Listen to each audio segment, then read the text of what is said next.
It's become a cliche to compare the United States to Rome. Saying this one empire is like this other empire is not exactly profound political commentary, but beneath this superficial analysis there is truth. I believe that, in many ways, the troubles of the modern West began in Rome, and by studying Rome, we might be able to find some solutions. I talk a lot on my channel about the Greeks, the Norse, the chivalric age, the Bible, but I've largely skipped over Rome despite myself being a Roman pagan, and that's because the issue is just so sprawling and complex. But in this video, I'm finally going to tackle it, because I think that in a certain sense, Rome is the key. It stands as the centerpiece, the inflection point of European history. Our very conception of history is rooted in Rome.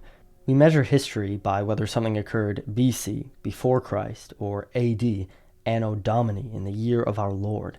This leads us to think of history as divided into two halves, before and after the West became Christian. Yet Rome did not become Christian for another 400 years after Christ, and Northern Europe did not convert for another 1,000 years. However, it just so happens that Jesus lived exactly during the time when Rome transitioned into an empire. Augustus became emperor in 27 BC, and Jesus thought to have died around 30 AD. So while BC and AD may not align with the Christianization of the West, it does align perfectly with Rome's transition from a republic to an empire. For us, history began when Rome became an empire, and this transition is what created the circumstances for Christianity to rise and spread. Rome was also crucial in creating the idea of Western civilization, or to make this rather vague term more concrete, in creating the idea of historical continuity between various European civilizations throughout the ages.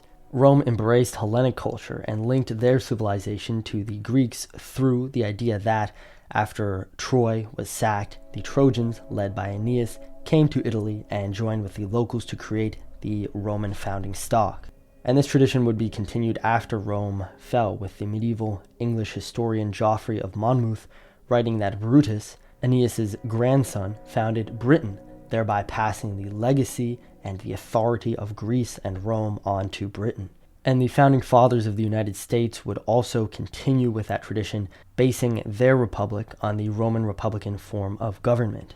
But how did it all begin? According to legend, Rome was founded in 753 BC by Romulus, the son of Mars and the Vestal Virgin Rhea Silvia, and archaeological findings seem to roughly agree with this founding date. The myth of Romulus and Remus is very Indo-European, with the name Remus likely coming from the same root as the Norse Ymir, originally from the Proto-Indo-European word, reconstructed of course, Yimus, meaning twin. Now, as a side note, I do not think this myth is at all related to the story of Abel and Cain, which I will probably cover in an upcoming video. Early Roman religion was influenced by the various Italic tribes which founded Rome, the Latins, the Sabines, the Etruscans, but their primary archaic triad was Jupiter, the Indo-European sky god, Mars, who was a war and agricultural deity with no original connection to the Greek Ares, and Quirinus, who was later understood as the deified Romulus, but may have originally been an Etruscan god. Other gods like Vesta and the two-faced Janus were also important. Vesta, who is cognate with the Greek Hestia, had her own priesthood, the Vestal Virgins, who watched over Vesta's sacred flame and ensured that it did not go out. And of course, Romulus's mother was a Vestal Virgin. In 509 BC, Rome made the transition from a monarchy to an aristocratic oligarchy governed by consuls, senators, and patricians. At this stage, their religion was closely tied to their virtues, which also intersected with political life. The Romans believed that their ancestors had handed down a moral code, the mos maiorum, or the custom of the ancestors or forefathers, and it is from the word mos that we get our word morality. This idea of the mos maiorum fostered a kind of conservative ethos. Laws and policies were judged by how well they aligned with the ancestral custom and tradition. Through these ancestral customs, the Romans managed to maintain continuity in their republican governance and social customs for centuries. And even as the republic gave way to an empire, Romans like Livy lamented the decline of the traditional Roman virtues and the loss of the mos maiorum. The mos maiorum denoted a variety of virtues and duties. One prominent virtue was pietas, or piety. This meant dutiful respect and devotion, encompassing duty to the gods, loyalty to family, especially one's parents and ancestors, and a patriotic duty to Rome. Aeneas is a great example of pietas. He carried his father on his back out of the burning Troy, and he carried the household gods out of Troy, all the way to Italy, at least according to Virgil, according to legend. Another Roman virtue was virtus, from which we get the word virtue. It literally meant manliness or courage, coming from vir, meaning man. To possess virtus was to be brave and honorable, to strive to win glory and public honor through deeds of courage and excellence. As a republic, Rome began to expand and conquer.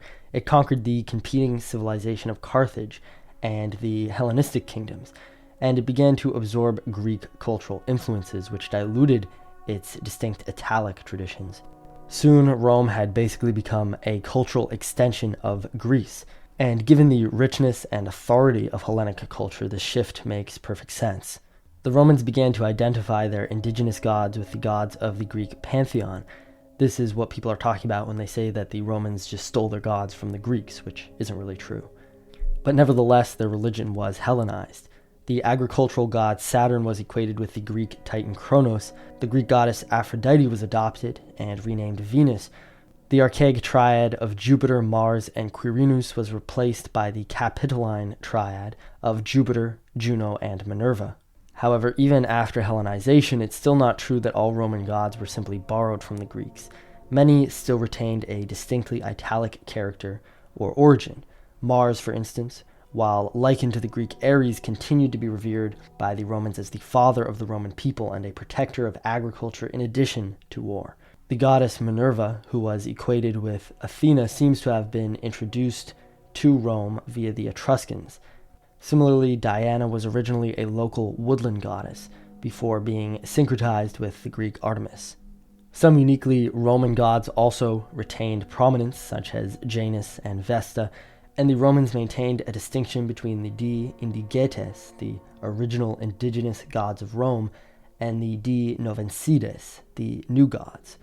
But still, we have relatively few sources on native Roman myth and religion before Hellenization. Ovid's Metamorphoses mostly cover stories of Greek mythology, not Roman, and when Augustus commissioned Virgil to write a national Roman epic, he wrote in imitation of Homer, tying the fate of the Romans to the Trojan War. Rome transitioned from a republic to an empire under Augustus in 27 BC. The empire's prosperity depended on a massive influx of slaves, so by the 1st century AD, it's likely that slaves made up nearly a third of Rome's population. As an empire, Rome became a multicultural entity, drawing soldiers, officials, and laborers from across the Mediterranean. Rome was no longer a city, a people, and a land. Rome was Judea, North Africa, Egypt, and Gaul, spanning all the way from Britannia to Assyria. Rome's new multicultural identity was reflected in the rise of many Eastern cults, the cults of Isis, Mithras, and prominently Christianity. Initially, Christianity developed as an explicitly anti-Roman religion among the Judeans, who had been conquered by the Romans.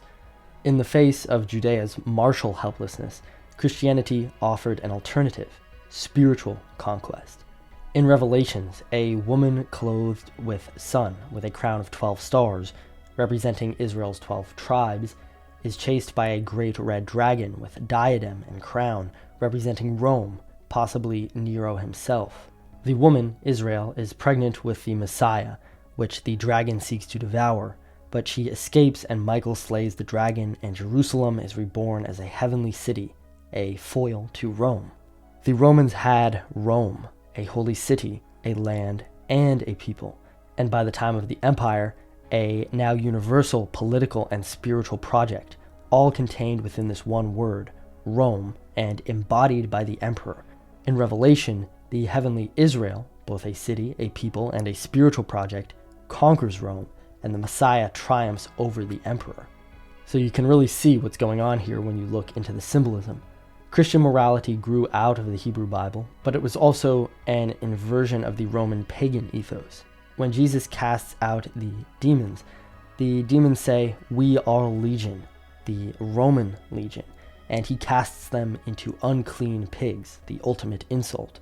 In contrast to the idea of the emperor's divine right, the divine right of the princeps, literally meaning the first citizen, Jesus espouses the doctrine that the first shall be last, and the last shall be first. The emperor of Rome will be conquered by the slave he crucified, and the conquered Judeans will have spiritual victory. Jesus says, "Rend unto Caesar what is his," which is often interpreted as submission to the emperor or to Roman rule.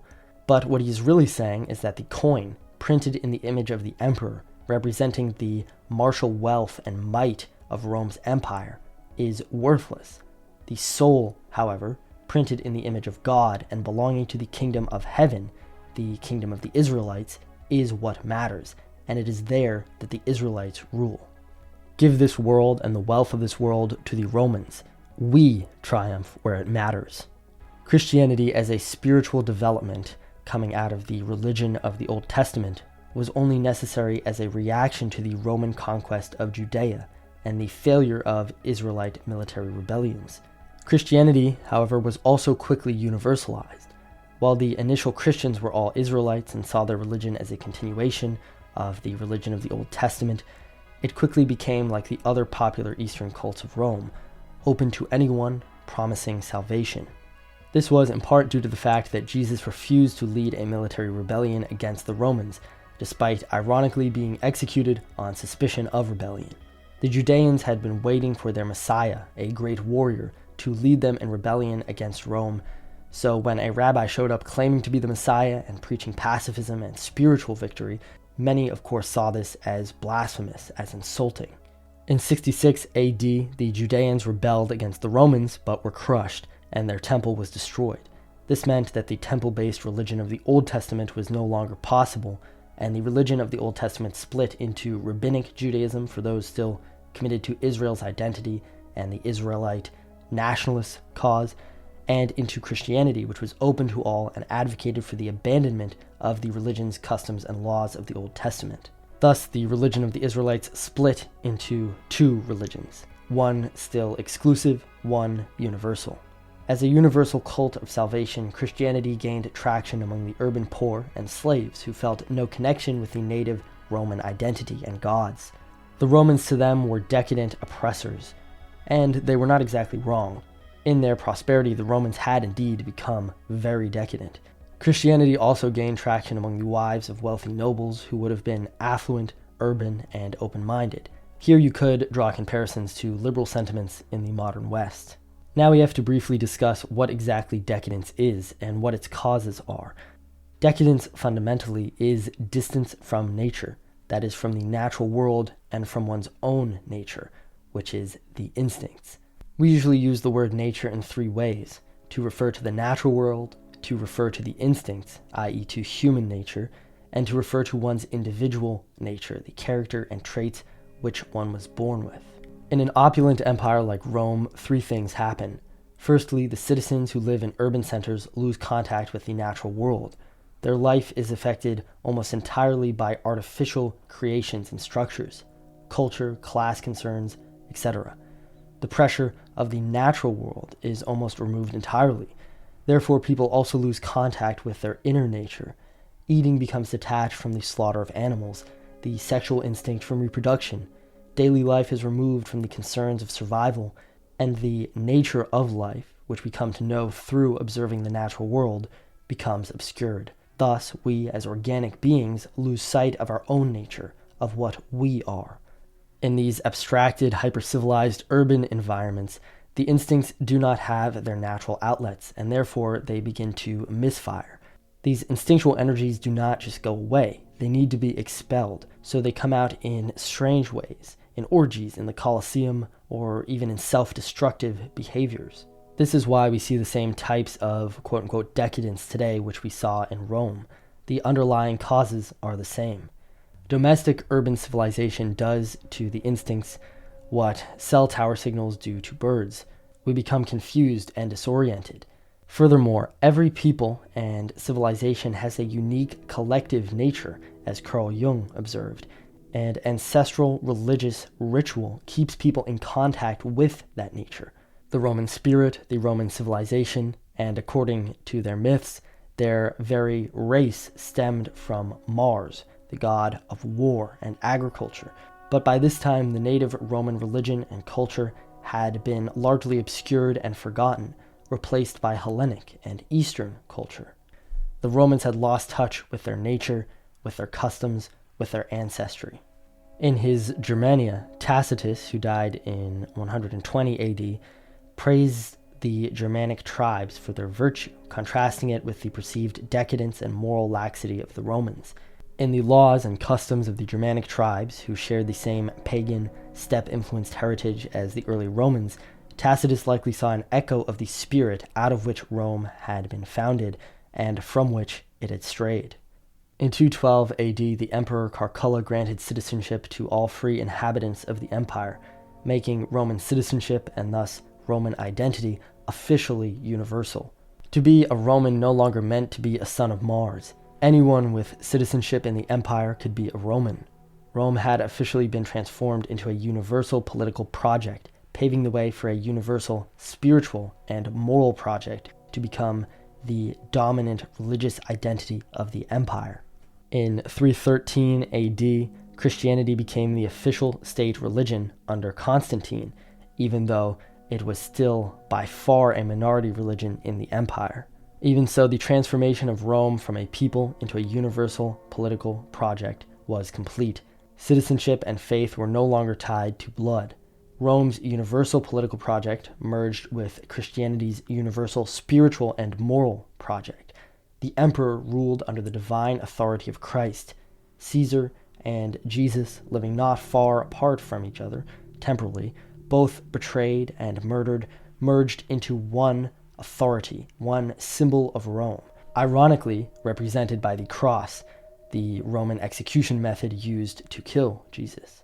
This religious shift coincided with increasing social instability, economic crises, and military recruitment problems, possibly because the core of Roman manpower had been diluted by foreign auxiliaries who lacked any kind of deep loyalty to the empire. In 476 AD, the Western Roman Empire collapsed when Odoacer, a Germanic chieftain, deposed Romulus Augustulus. However, Rome still persisted as a political and cultural entity. Theodoric the Great, who was an Ostrogothic king, ruled Italy in continuity with the Roman traditions, maintaining Latin administration and Roman legal structures. The Germanic conquerors admired Rome's prestige, but like the Romans, they underwent a cultural transformation as they conquered. The Franks, under Clovis, who died in 511 AD, converted to Christianity to align with Rome's religious and ecclesiastical authority. This, of course, mirrored Rome's earlier Hellenization. The conversion of mainland Europe happened for the same reasons that Rome absorbed and adopted Hellenic identity. Rome was perceived as an authority, and its now Christian institutions offered stability and prestige in the wake of Rome's collapse. But although the Germanic tribes adopted Roman Christian culture, they also maintained much of their pagan legal and moral framework and imbued Christianity with a pagan vitality which Rome had lost. The Germanic tribes renaturalized Rome.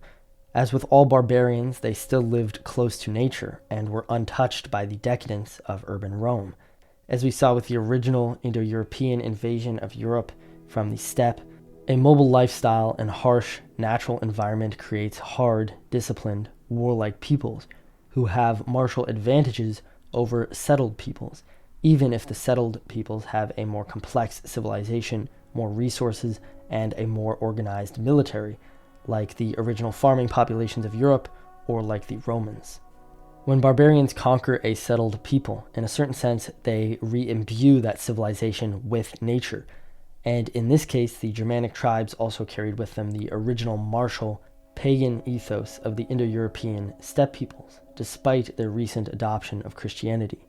However, this too would wane. With the collapse of centralized Roman authority, The political vacuum left in Europe led to the rise of feudalism and the dominance of the Christian church. The concept of Christendom replaced the Roman imperial ideal and offered a new unifying principle for continental Europe. While individual kingdoms retained their own ruling dynasties, Christianity bound them together under a common religious identity.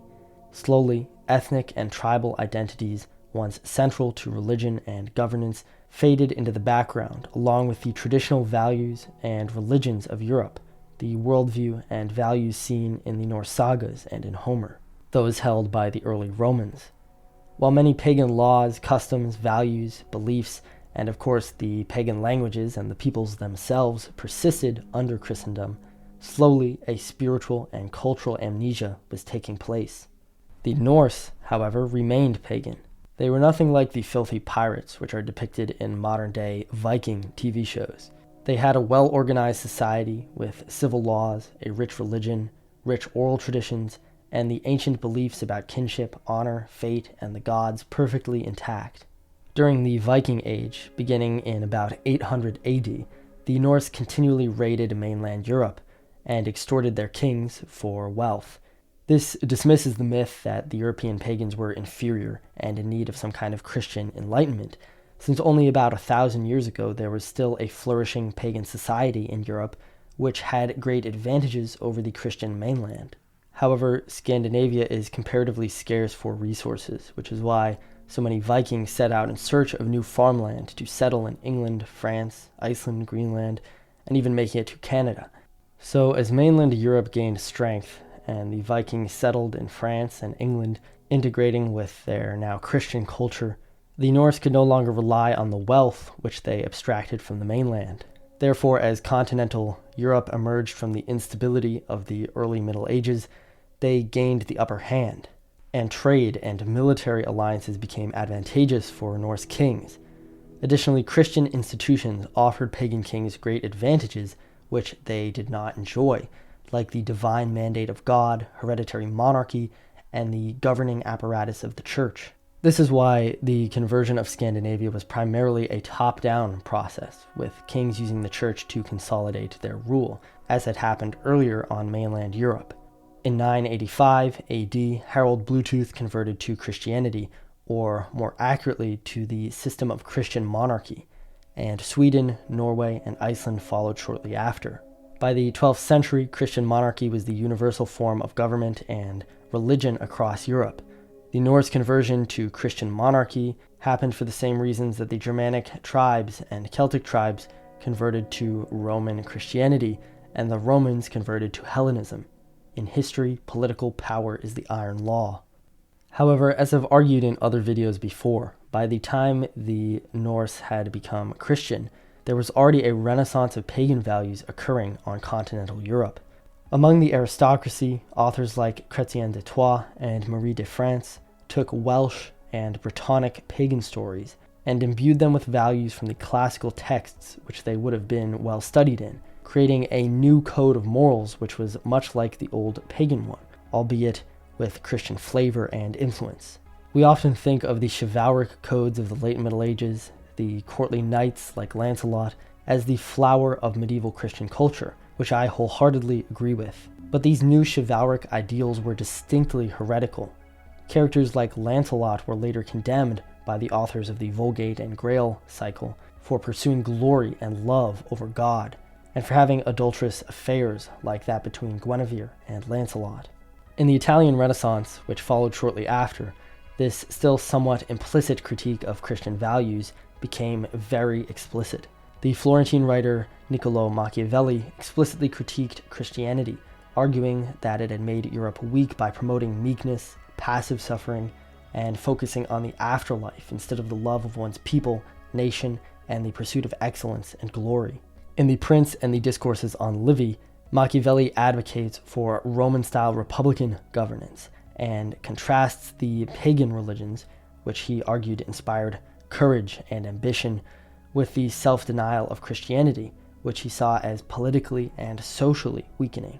Machiavelli's republicanism rejected the universalizing authority of the Catholic Church and argued for self-determination and national strength, So while the Renaissance was not yet explicitly nationalist, it laid the intellectual groundwork for the emergence of nationalism by encouraging local cultural pride, political independence, as well as linguistic uniqueness.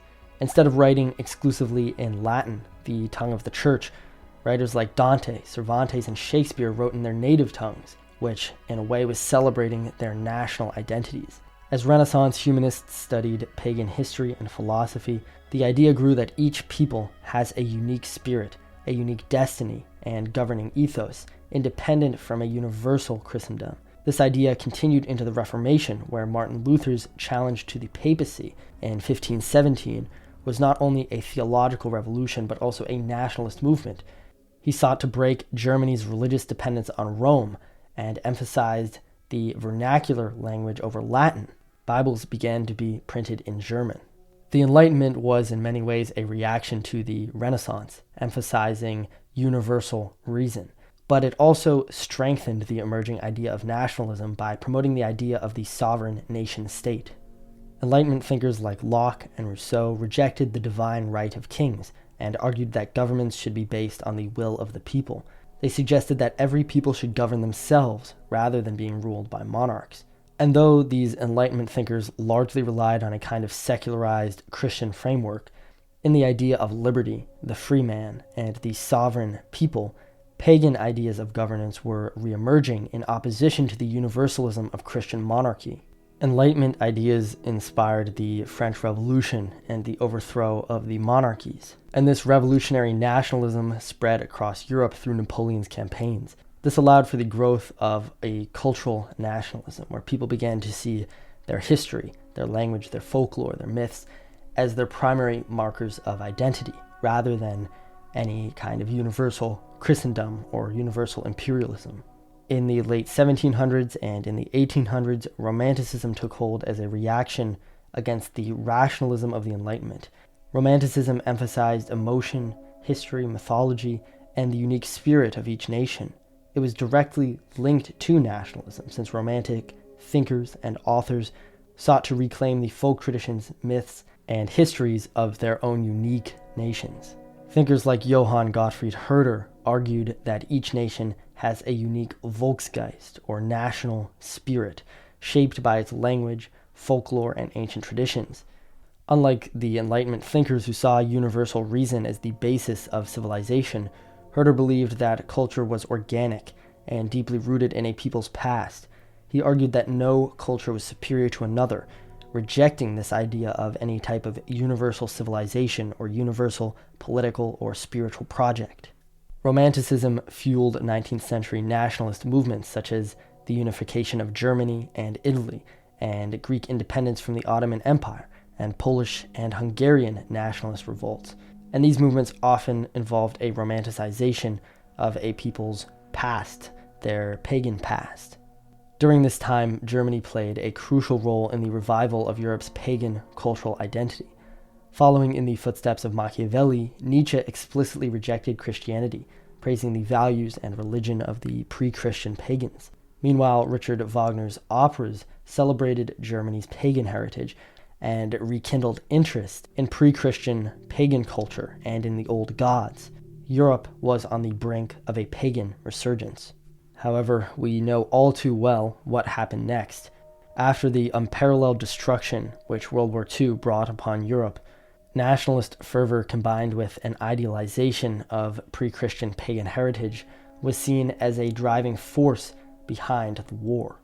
Carl Jung even put forth the theory that Odin came down and possessed the German people and whipped them into a bloodthirsty frenzy.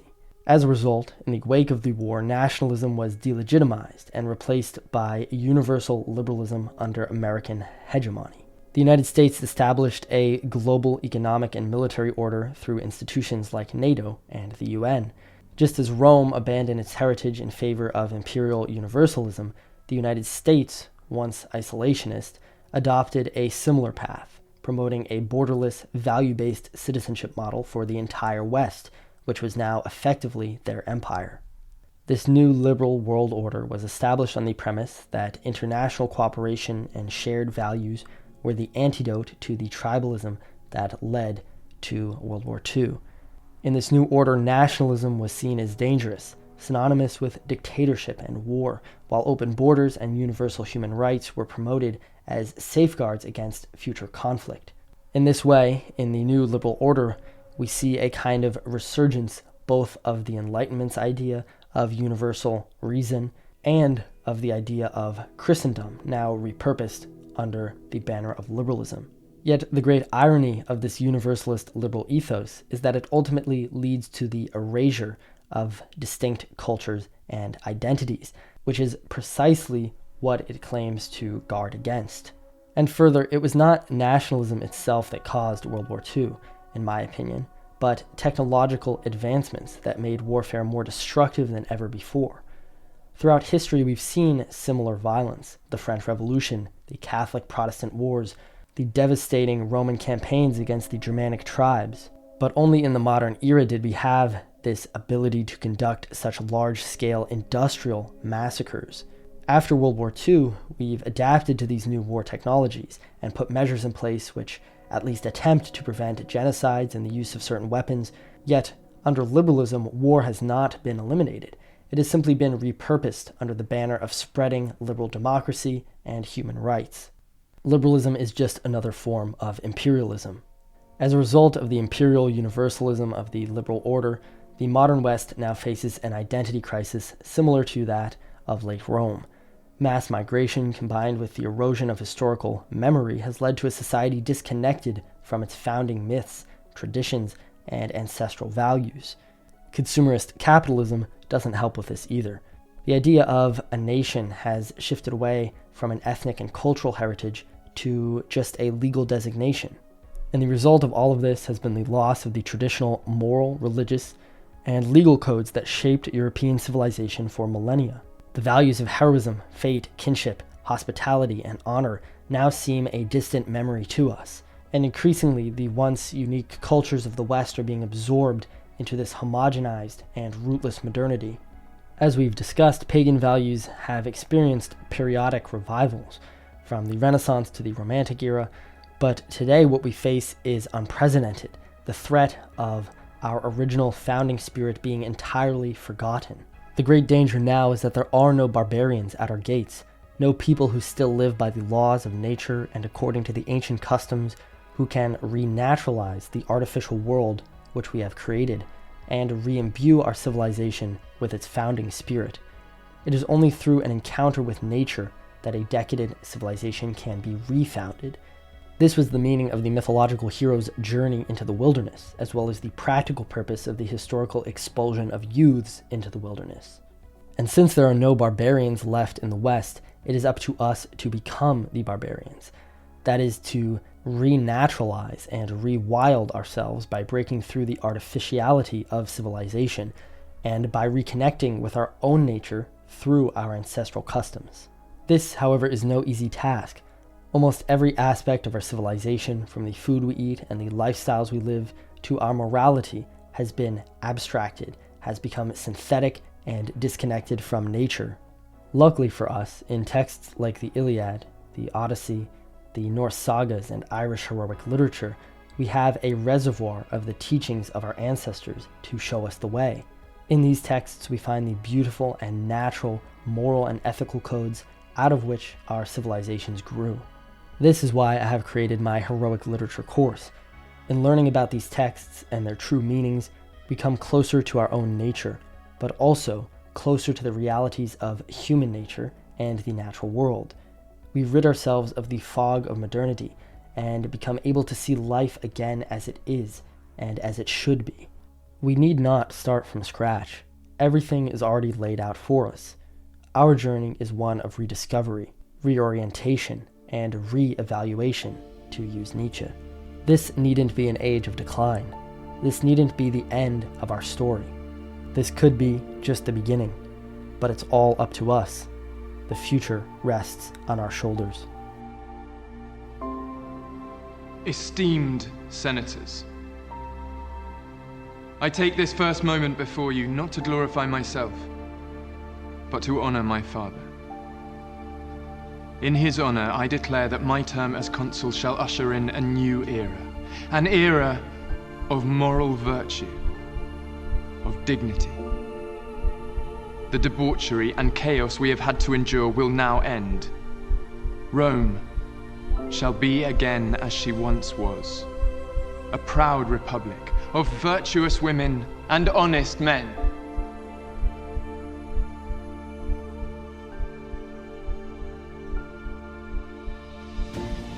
All who came before us are dead, and we are the remainders. All I know is that we will see each other again. In Valhalla. In Odin's Hall. And we will be young again. We will be fierce and proud. We will laugh and sing. The gods will embrace us. We will be what we were always meant to be. And so this is life. And so is this death.